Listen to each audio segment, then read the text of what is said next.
Hello दोस्तों, स्वागत है आपका अपने यूट्यूब चैनल अंबुज पाठशाला में। तो इस वीडियो में हम लोग झारखंड यानी कि जैक 11वीं बोर्ड परीक्षा 2026 के लिए क्लास 11th इंग्लिश कोर का most VVI important viral question paper देखने वाले हैं, जिसका कि आप लोगों का एग्ज़ाम है 25 फरवरी को। तो ये वीडियो बहुत ज़्यादा इम्पोर्टेंट होने वाली है। आप सभी को पता होगा कि आपका जो एग्ज़ाम का पैटर्न है ऑब्जेक्टिव टाइप है। तो इस वीडियो में हम लोग ऑब्जेक्टिव के 40 मोस्ट इम्पोर्टेंट वीवीआई क्वेश्चन देखने वाले हैं।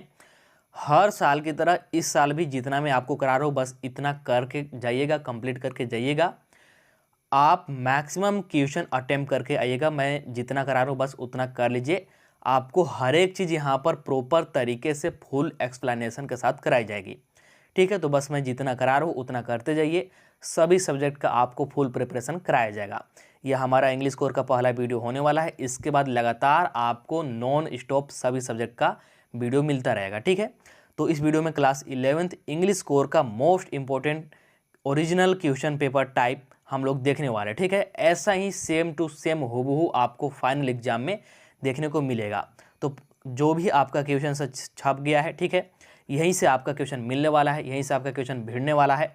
तो आपको चलिए एक एक करके सभी क्वेश्चंस को कराते हैं। ठीक है, आपको फुल एक्सप्लेन भी करेंगे, कॉन्सेप्ट भी समझाएंगे, ठीक है, सभी चीज़ें, और आपको ट्रिक भी बताएंगे कि कैसे कहाँ पर आपको क्वेश्चंस को अटैम्प्ट करना है। तो चलिए बिना देरी किए शुरू करते हैं वीडियो को। उससे पहले चैनल पर पहली बार आए होंगे तो सब्सक्राइब कर लीजिएगा एंड वीडियो को सभी फ्रेंड्स के पास शेयर कर दीजिएगा। और आपको डिस्क्रिप्शन में टेलीग्राम ग्रुप और व्हाट्सएप चैनल का लिंक मिल जाएगा, दोनों को ज्वाइन कर लीजिएगा, क्योंकि पीडीएफ वगैरह और जो भी लेटेस्ट न्यूज़ वगैरह आता है जैक बोर्ड से रिलेटेड आपको वहीं पे प्रोवाइड कराया जाता है। तो ज्वाइन कर लीजिएगा। ठीक है, तो चलिए हम लोग इसको बिना देरी किए शुरू करते हैं। देखिए, आपको सेम टू सेम हूबहू ऐसा ही इंटरफेस देखने को मिलेगा फाइनल के एग्जाम में 25 तारीख को।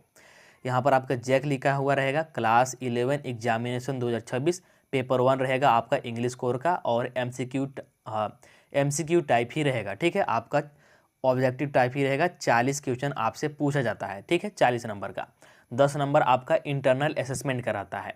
ठीक है, टोटल 50 नंबर का ही एक सब्जेक्ट का आपका एग्जाम होता है। 40 एमसीक्यू रहेंगे, आपको 1 घंटे टाइम दिए जाएंगे। 1 घंटे में आपको इन 40 क्वेश्चन को अटैम्प्ट करना है। ठीक है, इंस्ट्रक्शन वगैरह दिया रहेगा तो आपको पढ़ लेना है। बाकी सभी क्वेश्चंस का एक ही मार्क्स आपको मिलने वाला है, कोई भी यहाँ पर माइनस मार्किंग नहीं होता है। चलिए हम लोग अब एक एक करके क्वेश्चंस को शुरू करते हैं।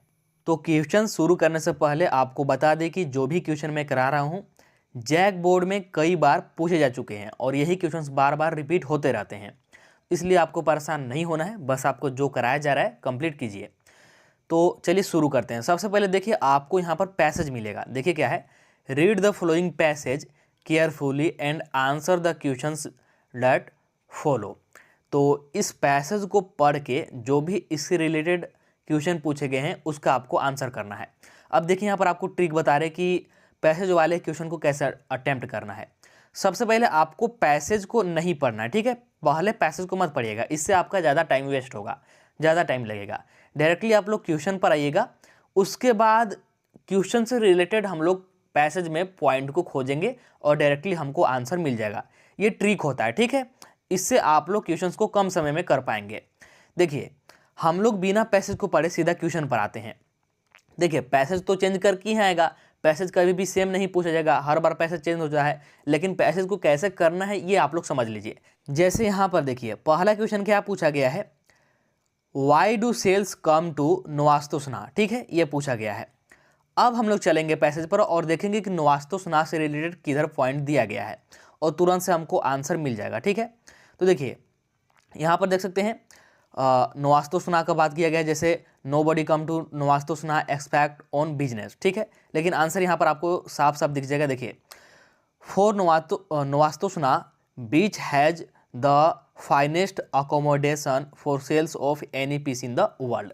यहाँ पर साफ साफ आंसर दिया गया है, वही यहाँ पर पूछा था। ठीक है, तो देखिए यहाँ पर जो पूछा था इसका सही आंसर क्या जाएगा, to find the best accommodation for seals. ठीक है, ये हो जाएगा पहला का सही आंसर। कैसे आपको आंसर खोजना समझ में आ गया। सबसे पहले क्वेश्चन को पढ़ेंगे, उसके बाद पैसेज पर जाएंगे और क्वेश्चन में जो पूछा है उसी से रिलेटेड हम लोग वर्ड्स को ढूंढेंगे, फिर हमको आंसर मिल जाएगा।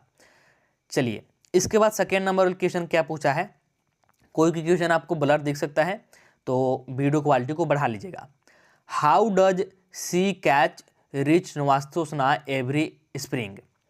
तो अब ये भी, इसका भी आंसर आपको मिल जाएगा क्लियरली आपको यहाँ पर पैसेज में, ठीक है। अगर आप लोग पैसेज को यहाँ पर आकर के खोजेंगे, ठीक है, तो आपको क्लियरली यहाँ पर मिल जाएगा। जैसे लास्ट टाइम हमने यहाँ पर फर्स्ट वाले का क्वेश्चन का आंसर खोज लिया था, तो उसके आगे पढ़ेंगे। जैसे यहाँ पर देखिए, Sea Catch knew that and every spring would swim from whatever place he happen to be in, would swim like torpedo boat straight for Novastoshnah. तो बस मिल गया आंसर। देखिए यहाँ पर अब आंसर आपको यहाँ पर मिल जाएगा इजीली। देखिए यही तो पूछा था सेकेंड नंबर वाला यहाँ पर, how does C Catch reach Novastoshnah every spring, he swims like a torpedo boat. ठीक है, तो टोरपेडो बोट की तरह वे स्विम्स करते थे और पहुंच जाते थे। तो ऑप्शन नंबर सी हो जाएगा आपका करेक्ट। ऐसे ही आपको पैसेज वाले क्वेश्चन को करना है। समझ में आ गया। मेन यहाँ पर आप लोग कॉन्सेप्ट को समझिए, क्योंकि पैसेज आपको चेंज करके ही पूछेगा, सेम पैसेज कभी भी नहीं पूछेगा। चलिए तीसरा नंबर वाला question, what is sea catch physical appearance like. तो इसका भी आपको आंसर मिल जाएगा, देख लीजिएगा। ज़्यादा हम लोग पैसेज पर टाइम नहीं देते हैं। इसके आगे जो भी क्वेश्चन है उसको हम लोग करेंगे। जल्दी से मैं इसका आपको आंसर बताता हूँ, आप लोग एक बार पैसेज को देख सकते हैं। ठीक है, मैं आपको ये पीडीएफ दे दूंगा, पीडीएफ आपको टेलीग्राम ग्रुप पर सेंड कर देंगे। तो यहाँ पर देखिए, large and grave with mane and long teeth. तो ऑप्शन नंबर यहाँ पर आपका बी आ जाएगा। इसके बाद फोर्थ नंबर बोला, how does C catch behave towards defeated seals. ये भी आपका पैसेज से ही है। तो अगर पढ़िएगा तो आपको यहाँ पर मिलेगा, ही फाइट देम मोर, यानी कि वो ज़्यादा लड़ता था। ठीक है, फाइट देम मोर। चलिए इसके बाद 5 नंबर वाला क्वेश्चन, 5 भी आपका पैसेज से ही है। तो पैसेज से आपको 5 क्वेश्चन पूछेगा। How do the seals behave towards each other और नवास्तोसना बीच। तो कैसे बिहेव करते थे, ठीक है, नवास्तोसना बीच पे। तो सही आंसर क्या जाएगा, सही आंसर अगर आप लोग पैसेज को पढ़िएगा थोड़ा सा, दे आर एग्रेसिव एंड अनअकोमोडेटिंग। ठीक है, तो यहाँ पर आपका आ जाएगा ऑप्शन नंबर सी। तो ये तो पैसेज वाला हुआ। पैसेज वाला में आपको ट्रिक समझना है कि क्वेश्चन पहले पढ़ना है, फिर उससे रिलेटेड वर्ड्स को ढूंढ करके डायरेक्टली हम लोग आंसर को खोज लेंगे। चलिए अब मेन यहाँ पर आपका यहाँ से क्वेश्चन स्टार्ट होता है। अब यहाँ से आपको मजा आने वाला है। देखिए 6 नंबर वाला क्वेश्चन क्या है, abbreviations are freely used in, यानी कि जो एब्रीविएशन होता है धड़ल्ले से फ्रीली हम लोग कहाँ पर यूज करते हैं, ये पूछ रहा है। तो कहाँ पर हम लोग यूज करते हैं, नोट मेकिंग में। नोट मेकिंग में हम लोग एब्रीविएशंस का धड़ल्ले से यानी कि फ्रीली यूज करते हैं। और एब्रीविएशंस का मतलब क्या होता है तो थोड़ा सा समझ लीजिए। एब्रीविएशंस का मतलब कुछ नहीं होता है, सीधा साधा समझिए, शॉर्ट फॉर्म। क्या, शॉर्ट फॉर्म। एब्रीविएशंस का मतलब ये होता है। और शॉर्ट फॉर्म का मतलब यहाँ पर यह है, जैसे समझिए सॉल्यूशन हम लोग ऐसे लिखते हैं, अच्छे से लिखता हूँ, ये हमारा सॉल्यूशन है। ठीक है, सॉल्यूशन। अगर एब्रीविएशंस के रूप में इसको लिखना चाहे शॉर्ट फॉर्म में, तो SOL लिख के हम लोग यहाँ पर ऐसे लिख देंगे। सॉल्यूशन आपने ऐसे लिखा हुआ दिखा होगा केमिस्ट्री में या फिर कहीं और। तो यही होता है एब्रीविएशन। इसके बाद 7 नंबर बोला, the summary of a passage contains, यानी कि जो एक पैसेज होता है उसका समरी जो हम लोग बनाते हैं। ठीक है, अगर आपको बोल दिया जाए समरी बनाने के लिए पैसेज का, तो उसमें मेनली क्या होगा ये आपसे पूछ रहा है। तो मेन आइडिया होगा। ठीक है, पैसेज का मेन आइडिया क्या है, तो वही कंटेंट्स करता है। तो ऑप्शन नंबर ए हो जाएगा आपका मेन आइडिया। 8 नंबर वाला देखिए, how would you address the recipient of a formal letter. Formal letter में रिसिपेंट का एड्रेस को आप लोग कैसे यहाँ पर, ठीक है, एड्रेस करेंगे, ये आपसे पूछ रहा है। ठीक है, देखिए फॉर्मल लेटर का आपको थोड़ा सा यहाँ पर फॉर्मेट को समझा देता हूँ।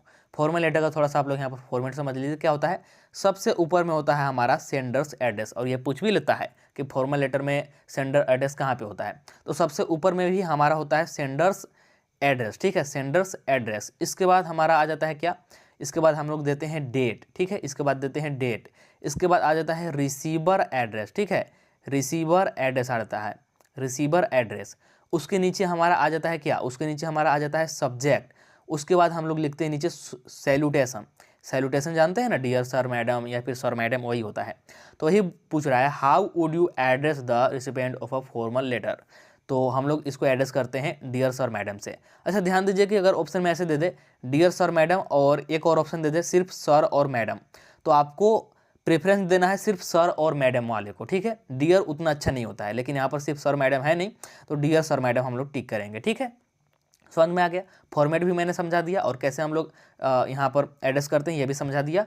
तो ऑप्शन नंबर सी हो जाएगा आपका करेक्ट। चलिए इसके बाद 9 नंबर वाला क्वेश्चन क्या है, letters to the editor are written for, यानी कि जो हम लोग लेटर लिखते हैं एडिटर के पास, किस लिए लिखते हैं तो न्यूज़पेपर के लिए, ताकि न्यूज़पेपर में थोड़ा सा हमको जगह मिल जाए अपने लेटर के लिए। चलिए इसके बाद 10 नंबर वाला क्वेश्चन क्या पूछा गया है, what should not be included in report writing. Report writing में हम लोग क्या इंक्लूड नहीं कर सकते हैं, ठीक है।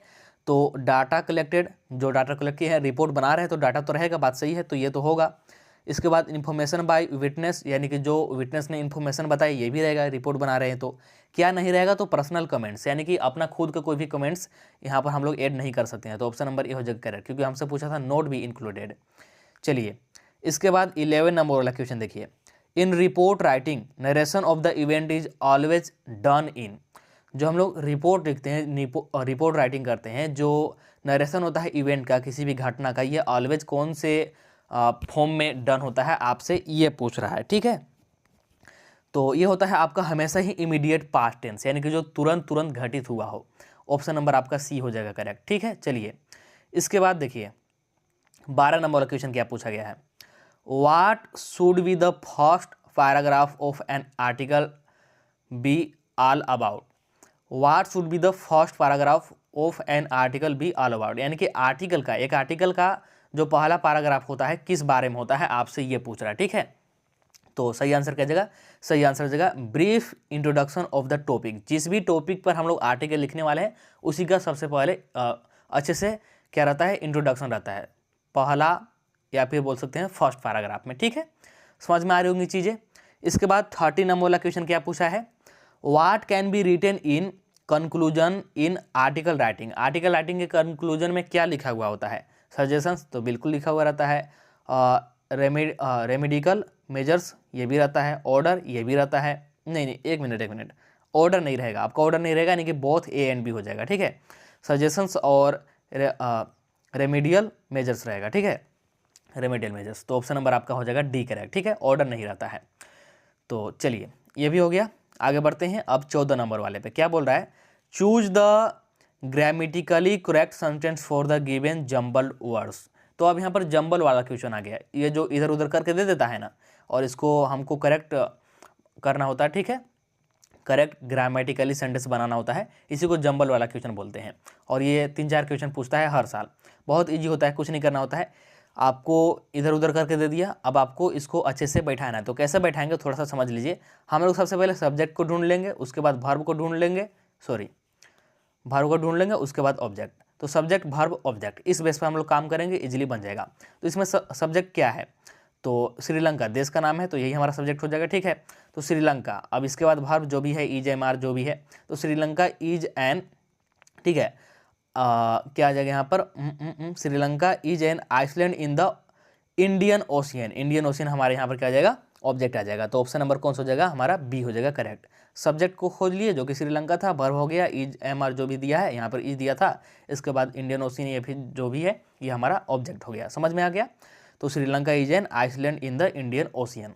चलिए तो 15 नंबर वाला भी सेम वैसे ही दिया है, इधर उधर कर दिया है। तो सेम हमको सेंटेंस को अच्छे से बनाना है, तो सबसे पहले सब्जेक्ट को ढूंढ लेंगे कि आपको वर्ड लग रहा सब्जेक्ट होगा, नहीं, यहाँ पर देखिए एक नाम दिया हुआ है शेक्सपियर, तो यही हमारा होगा सब्जेक्ट, ठीक है। तो देखिए 2 ऑप्शन आपका एलिमिनेट हो गया, और नाम के पहले द आएगा नहीं, ठीक है। तो यहाँ पर आपका ऑप्शन नंबर ए हो जाएगा सही, Shakespeare is the greatest dramatics in the world. Option number ए हो जाएगा आपका करेक्ट 15 का। चलिए इसके बाद अब 16 नंबर वाला क्वेश्चन देखिए क्या है, the active voice of a book is being read by me is. तो ये जो आपको सेंटेंस यहाँ पर दिया है, इससे आपसे पूछा है एक्टिव वॉइस, यानी कि ये पहले से पैसिव है, ठीक है, ये पैसिव वॉइस है, आपसे इसका एक्टिव वॉइस पूछा है, ठीक है। तो यहाँ पर आपको दिख रहा होगा इज बीइंग, ठीक है, इज बीइंग, ये कौन से फॉर्म का पैसिव वॉइस होता है, आपको अगर थोड़ा सा याद हो तो मैं आपको बता दूँ, ये होता है आपका सब्जेक्ट प्लस जो भी है इज एम आर, ठीक है, इज एम आर प्लस आपका V4 होता है क्या, V4 प्लस ऑब्जेक्ट। इस फॉर्म में अगर कोई हमारा है एक्टिव तो उसका पैसिव ऐसा रहेगा, ठीक है, ऐसा रहेगा। तो इस फॉर्म में है, मतलब हमारा जो एक्टिव बनेगा सब्जेक्ट रहेगा, इसके बाद इज एम आर आएगा, इसके बाद V4 आएगा, ठीक है। तो देखिए a book is being read by me का हो जाएगा हमारा सब्जेक्ट आई, ठीक है, और यहाँ पर आई के साथ आ जाएगा एम, और यहाँ पर आपका आ जाएगा रीडिंग भी फॉर अ बुक। तो यहाँ पर कौन सा हो जाएगा सही, अगर आपको समझ में आ रहा है तो ऑप्शन नंबर ए हो जाएगा बिल्कुल सही 16 का। बहुत ईजी था, ठीक है। इसके बाद देखिए अब यहाँ पर है 17 नंबर बोला द क्रिकेट मैच, यहाँ पर रिक्त है, मतलब रिक्त स्थान है, ब्लैंक है, एट 7 PM। तो द क्रिकेट मैच स्टार्ट्स, क्या होगा स्टार्ट, यहाँ पर स्टार्ट से क्यों होगा, क्योंकि ये है हमारा प्रेजेंट इमीडिएट टेंस, ठीक है, प्रेजेंट इमीडिएट टेंस, और इसमें हमारा होता है V1 या फिर V5, क्या होता है V1 या फिर V5 होता है। पूरा फॉर्मेट की बात करें तो होता है सब्जेक्ट प्लस V1 या फिर V5 प्लस ऑब्जेक्ट, ये होता है, तो स्टार्ट्स, तो ऑप्शन नंबर ए हो जाएगा करेक्ट। समझ में आया। चलिए इसके बाद 18 नंबर बोला mister Jamuna Prasad blank sick when he steps out, तो ये भी सेम उसी फॉर्म में है, तो यहाँ पर 18 का क्या होगा क्राइज होगा, क्राइज, ऑप्शन नंबर ए, ठीक है, एस या फिर ES वाला, ठीक है, V1 या फिर V5 वही तो होता है, एस या फिर ES, ठीक है। चलिए इसके बाद 19 the passive voice of Nidhi writes a letter is, इस बार पैसिव पूछा है, एक्टिव दिया है, पैसिव आपसे पूछा है, तो कैसे बनाएंगे, तो निधि राइट्स अ लेटर इज, ठीक है, तो इसका बनाना है तो ये हमारा हो जाएगा a letter is written by Nidhi, ठीक है, तो ऑप्शन नंबर ए हो जाएगा करेक्ट, यानी कि निधि के द्वारा लेटर लिखा गया, ऑप्शन नंबर ए, ठीक है। चलिए 20 नंबर वाला, अब यहाँ से आपका बुक से क्वेश्चन स्टार्ट होता है डायरेक्ट पोएमों से, ठीक है, पोएम या फिर जो भी कविता कहानी है उन सभी से अब यहाँ पर आपका क्वेश्चन स्टार्ट हो रहा है। देखिए 20 नंबर वाला क्या है, the big girl in the poem a photograph refers to, तो जो हमारा चैप्टर है अ फोटोग्राफ, उसमें बिग गर्ल कौन है ये आपसे पूछ रहा है, बताइए कौन है, अगर आपने चैप्टर पढ़ा है तो कौन था, पोएट्स मदर, यानी कि पोएट की माँ थी, ठीक है। चलिए इसके बाद 20 नंबर वाला क्वेश्चन, सॉरी 21 नंबर वाला, which month of the year has been mentioned in the poem the laburnum top, हमारा जो पोएम है द लेबरनम टब, काफ़ी इंटरेस्टिंग चैप्टर अगर आपने पढ़ा होगा, तो उसमें कौन से महीना का जिक्र किया गया है आपसे ये पूछ रहा है, तो कौन सा महीना था, सितंबर, ठीक है, सितंबर। इसके बाद देखिए 22 नंबर वाला क्वेश्चन पूछ रहा है in the poem the voice of the rain, जो हमारा पोएम है the voice of the rain, which of the following is personified, तो इसमें किसको पर्सोनिफाइड किया गया है, रेन को, ठीक है, क्योंकि जो बारिश इसमें बोल रहा था इसीलिए इसमें पर्सोनिफाई किया गया है, ऑप्शन नंबर हमारा यहाँ पर डी हो जाएगा करेक्ट। चलिए 23 नंबर वाला, one can find once lost childhood in, यानी कि जो हमारा बचपना खो जाता है तो हम लोग अपना बचपना फिर किस में देखते हैं, तो the face of a child, यानी कि एक बच्चे में ही देखते हैं, सीधी सी बात है, तो ऑप्शन नंबर यहाँ पर हो जाएगा आपका सी। चलिए यहाँ पर थोड़ा सा ज़्यादा धुंधला दिखेगा बट कोई नहीं, मैं आपको पढ़ दे रहा हूँ, ठीक है, देखिएगा, according to the poem father to son who speaks like stranger, जो हमारा पोएम है फादर टू सन, इसमें कौन स्ट्रेंजर की तरह यानी कि अजनबी की तरह बात कर रहे थे, आपसे ये पूछ रहा है, तो फादर एंड सन यानी कि बाप बेटे दोनों ही अजनबी की तरह बात कर रहे थे, उसी पर बेस्ट ये पूरा जो ये है हमारा पोएम है, ठीक है, ऑप्शन नंबर ए हो जाएगा करेक्ट। चलिए इसके बाद 25 नंबर वाला क्वेश्चन है why did the author's grand mother क्या है अकम्पनी टू हिज स्कूल, ठीक है, तो जो ऑथर की ग्रैंड माँ थी वो स्कूल क्यों साथ में जाती थी ये आपसे पूछ रहा है, because it was attach to the temple, क्योंकि जो स्कूल था टेम्पल के साथ ही अटैच था, तो जो ऑथर थे स्कूल चले जाते थे और जो ग्रैंड माता थी टेम्पल में चली जाती थी, तो ऑप्शन नंबर ये हो जाएगा करेक्ट, ठीक है, समझ में आ गया होगा। चलिए इसके बाद देखिए 26 नंबर वाला, the grand mother of Khushwant Singh believe in that the education should be, जो ग्रैंड मदर थी किसकी, खुशवंत सिंह की, ये कैसा एजुकेशन में बिलीव करती थी, विश्वास करती थी, तो रिलीजन बेस्ड, यानी कि जो रिलीजन पर बेस्ड हो ऐसा इनको एजुकेशन पसंद था, ठीक है, ऐसा पर ये विश्वास करती थी। इसके बाद 27 नंबर वाला, the tomb of king tweet was discover by, तो किसके द्वारा खोजा गया था किंग ट्यूट का टॉम्ब, तो हावर्ड कार्टर के द्वारा, ऑप्शन नंबर बी हो जाएगा करेक्ट। कब खोजा गया था बता सकते हैं, 1922 में, कब 1922 में, कभी कभी ये भी पूछ लेता है, ठीक है, याद रखिएगा। 28 नंबर वाला, the place where Egyptian kings were ride is known as, तो वो स्थान जहाँ पर कि जो इजिप्ट के राजा थे जहाँ उनको दफनाया जाता था उस स्थान को क्या बोला जाता था, तो वैली ऑफ किंग्स बोला जाता था, ऑप्शन नंबर डी। कितना फीट गड्ढा खोजा जाता था, तो याद रखिएगा 26 फीट, कितना 26 फीट, ठीक है, याद रखिएगा। चलिए 29 नंबर वाला, Gangadhar Pant Gaitonde was a professor of. तो गंगाधर पंत गैतोंडे जो थे प्रोफेसर, किस चीज़ के प्रोफेसर थे, कौन से सब्जेक्ट के? तो ये थे हिस्ट्री का। ऑप्शन नंबर सी हो जाएगा करेक्ट। चलिए 30 नंबर वाला, where did the author go to complete the kora? Kora complete करने के लिए ऑथर कहाँ जाते हैं? तो कहाँ जाते हैं? ये जाते हैं राऊ, ठीक है, राऊ जाते हैं, ऑप्शन नंबर बी। इसके बाद 31 नंबर वाला, the summer of the beautiful white horse, ये हमारे चैप्टर है, is a short story of two blank boys. तो ये एक शॉर्ट स्टोरी है, कौन से दो बॉयज का? तो आर्मेनियन बॉयज का। जैसे हम लोग बोलते हैं ना, हम लोग इंडियन है, तो वैसे ही आर्मेनियन भी होता है, ठीक है। चलिए इसके बाद 32 नंबर वाला, who was the true owner of the beautiful white horse? तो जो ब्यूटीफुल वाइट हॉर्स था उसका असली या फिर असल मालिक कौन था, ये आपसे पूछ रहा है, ऑनर कौन था? तो ऑप्शन नंबर सही का जगह जॉन वैरो, ठीक है। तो मुराद और आरम मिलकर दोनों ये चुरा लेते हैं और फिर बाद में आरम इसको वापस करने से मना करता है, ठीक है, मतलब उसका मन नहीं रहता है। इसके बाद 33 नंबर वाला, who has been telling the fortune of Mrs Pearson, ठीक है। तो जो मिसेस पियर्सन थी उनका फ्यूचर कौन बता रहा था? तो मिसेस फिजराल्ड, ऑप्शन नंबर है, जो कि उनका नेबर ही था, पड़ोसी था, ठीक है। और ये दोनों ही याद रखिएगा औरतें हैं। इसके बाद 34 नंबर वाला, Andrew Manson was blank by profession. तो जो एंड्रयू मानसोन थे ये प्रोफेशन से क्या थे, मतलब क्या काम करते थे? डॉक्टर थे, इंजीनियर थे, क्या थे, आपको ये बताना है। तो सही आंसर क्या जगह? सही आंसर जगह डॉक्टर, ये डॉक्टर ही थे। इसके बाद 35 नंबर वाला, the king lost in crown under the arc because.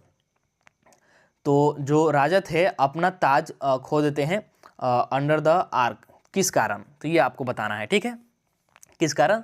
तो the arch was build too low, यानी कि आर्क जो था बहुत छोटा था, ठीक है, मतलब हाइट बहुत कम थी। तो ऑप्शन नंबर बी हो जाएगा आपके यहाँ पर करेक्ट। चलिए इसके बाद 36 नंबर वाला 36, अकॉर्डिंग टू द पोएम, कौन सा पोएम?